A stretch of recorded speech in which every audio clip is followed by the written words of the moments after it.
Imagine running through the Sahara Desert, the hottest desert on Earth, temperatures reaching 50 degrees Celsius in the shade. Now, imagine a sandstorm suddenly appears, a massive wall of sand moving toward you like a freight train. You try to find shelter, but within seconds, you can't see anything. Not the ground, not the sky, not even your own hand in front of your face. The wind is so loud, you can't hear your own voice. And when the storm finally passes, you realize you are completely alone. No people, no landmarks, no idea which direction to go. Just endless sand in every direction. This is what happened to Mauro Prosperi in 1994, an Italian police officer and ultramarathon runner who got lost during one of the toughest races on Earth. He would spend 9 days alone in the Sahara, drinking his own urine to survive, eating bats and snakes, and at one point, attempting to take his own life. But somehow, against all odds, he survived. This is the incredible true story of Mauro Prosperi. Before his survival story became legendary, Mauro Prosperi was known as a tough competitor. Born in 1955 in Rome, Italy, he worked as a police officer. But his real passion was endurance sports. He competed in the pentathlon, a grueling combination of 5 different athletic events. But Prosperi wanted an even bigger challenge. So in 1994, he decided to enter the Marathon des Sables, the Marathon of the Sands, one of the most brutal races in the world. The race takes place in the Sahara Desert in Morocco. Competitors must run 250 kilometers over 6 days. That's about 155 miles through scorching heat, across sand dunes, with limited water and supplies. Runners carry their own food and gear on their backs. Race organizers only provide water at checkpoints. It's considered one of the toughest foot races on Earth. But Prosperi was confident. He had trained hard. He was mentally prepared. And on the first few days of the race, everything went according to plan. Day 1 went well. Day 2 was tough, but manageable. Day 3 was harder, but Prosperi kept pushing. Then came Day 4, April 1994. The 4th stage of the Marathon des Sables. Prosperi was running through the desert. He was in decent position in the race, not leading, but keeping a strong pace. The weather that morning seemed fine, hot, but typical for the Sahara. Then suddenly the wind started picking up. At first it was just a breeze, but within minutes it turned into something else entirely, a massive sandstorm. In the Sahara, these storms are called haboobs, walls of sand that can reach thousands of feet high. They move fast, and they're incredibly dangerous. Prosperi saw the storm approaching. He knew he needed to take cover immediately. He crouched down, wrapped his headscarf around his face, and waited for the storm to pass. The wind was deafening. Sand blasted his skin. He couldn't see anything, not the sun, not the ground, nothing. The storm lasted for hours. When it finally stopped, Prosperi stood up and looked around, and his heart sank. Everything looked completely different. The landscape had changed, all the footprints from other runners, gone, buried under fresh sand. The flags marking the race course disappeared. He had no idea which direction the race had gone, no idea where the checkpoints were. He was alone, completely and utterly alone.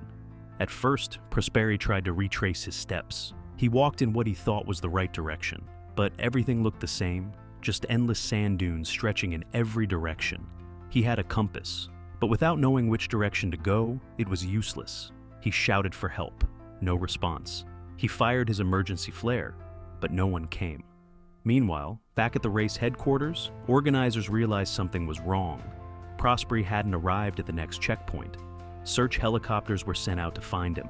But the Sahara Desert is massive, millions of square kilometers. Finding one man in that vast emptiness is almost impossible, especially after a sandstorm that erased all tracks.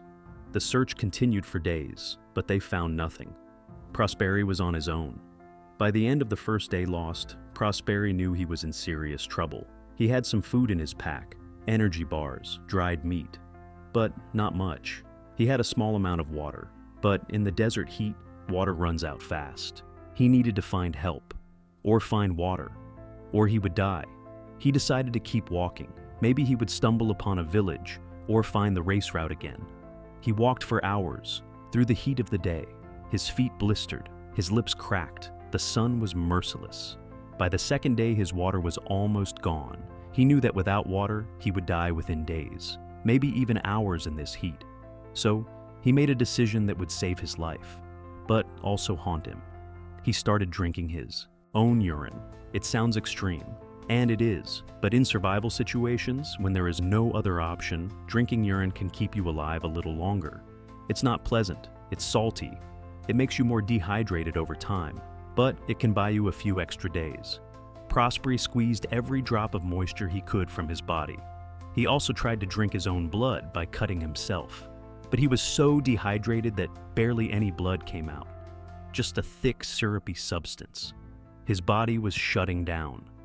On day 3, something changed. Prosperi spotted something in the distance. A structure, a building. Hope surged through him. Maybe it was a village. Maybe someone could help him. He stumbled toward it as fast as he could.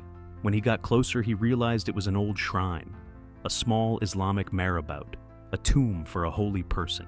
It was abandoned. No people, no water, no food. But it was shelter. And after days in the scorching sun, shelter was everything. Inside the shrine, Prosperi found some relief from the heat. The stone walls kept the interior cooler than outside. He collapsed on the floor, exhausted, dehydrated, starving.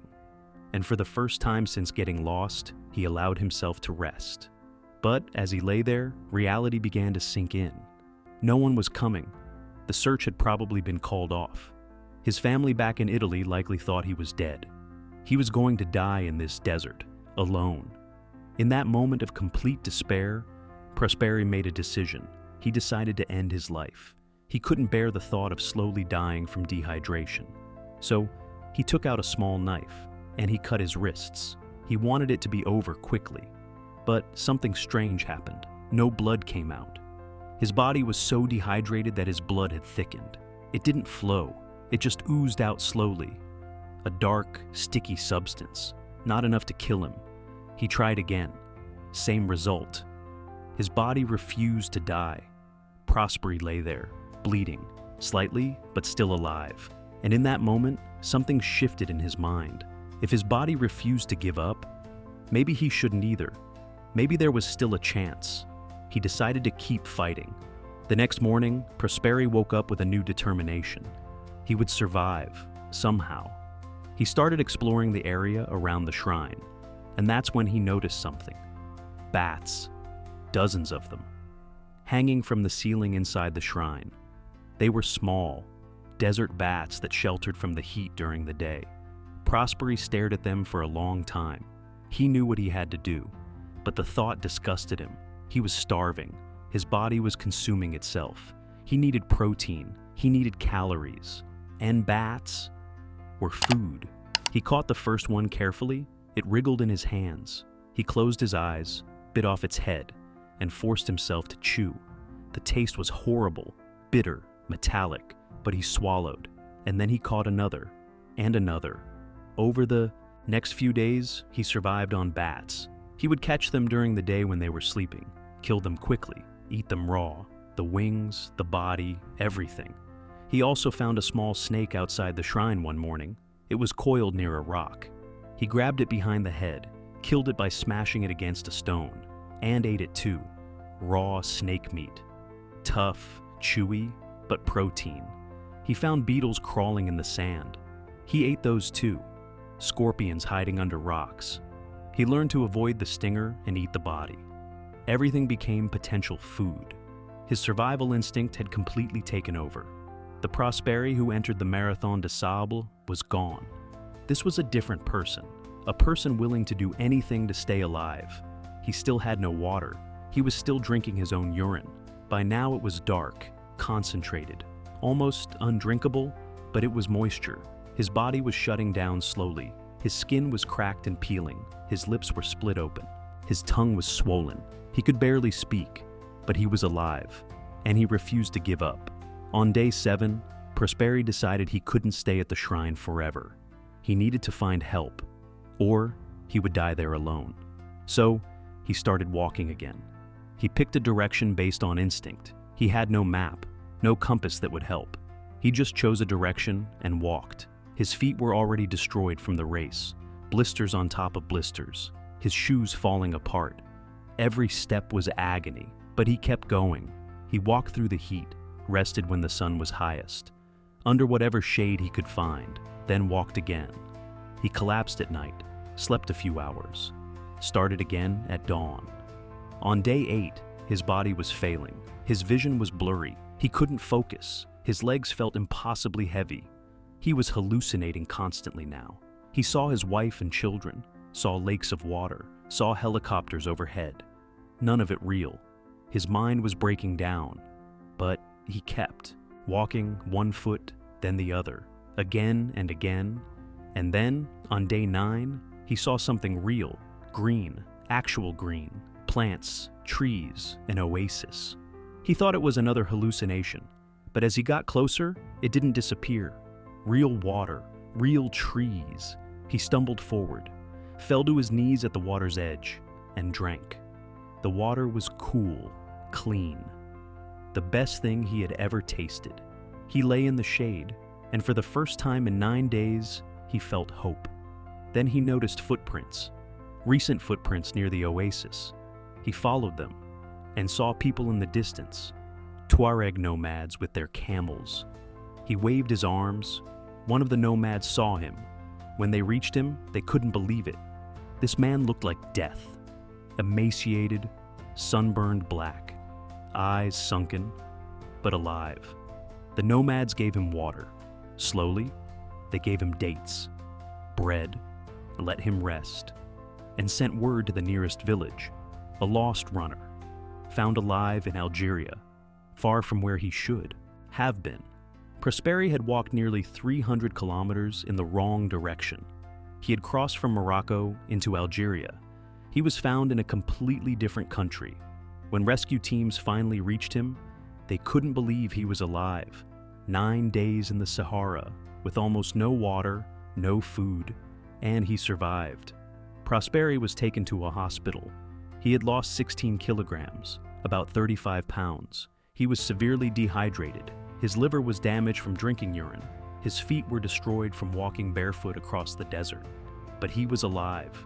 News of his survival spread around the world. The man who got lost in the Sahara and lived.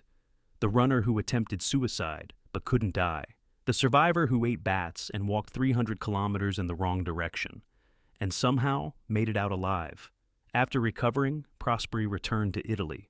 He spent months recovering physically and mentally. The experience had changed him. He suffered from PTSD, nightmares about the desert, flashbacks of the sandstorm, but he also gained a new perspective on life. He had faced death and chosen to live. And incredibly, in 1998, Prosperi returned to the Marathon des Sables. He wanted to prove to himself that the desert hadn't beaten him. He started the race, but this time he had to drop out due to a badly bruised toe. Not because of fear, not because of trauma, just a simple injury. And that was okay. He had already proven what he needed to prove, that he was a survivor. Mauro Prosperi's story is one of the most incredible survival stories ever told. 9 days alone in the Sahara Desert, drinking urine, eating bats, attempting suicide, and walking 300 kilometers in the wrong direction. Most people would have died on day 2 or 3, but Prosperi refused to give up. Even when his own body tried to kill him, it refused to die. Even when hope seemed completely lost, he kept walking. What saved him? Partly luck, finding the shrine, finding the oasis, finding the nomads, but also willpower, the decision to keep fighting even when everything seemed hopeless, the refusal to let the desert win. Today, Prosperi's story is used as an example in survival training, a reminder that the human body can endure far more than we think. And that sometimes, survival is simply about refusing to quit, no matter how impossible the situation seems. One sandstorm, 9 days, 300 kilometers in the wrong direction. And one man who survived the Sahara when he should have died. This is the story of Mauro Prosperi, the man who got lost in the desert and found the will to live.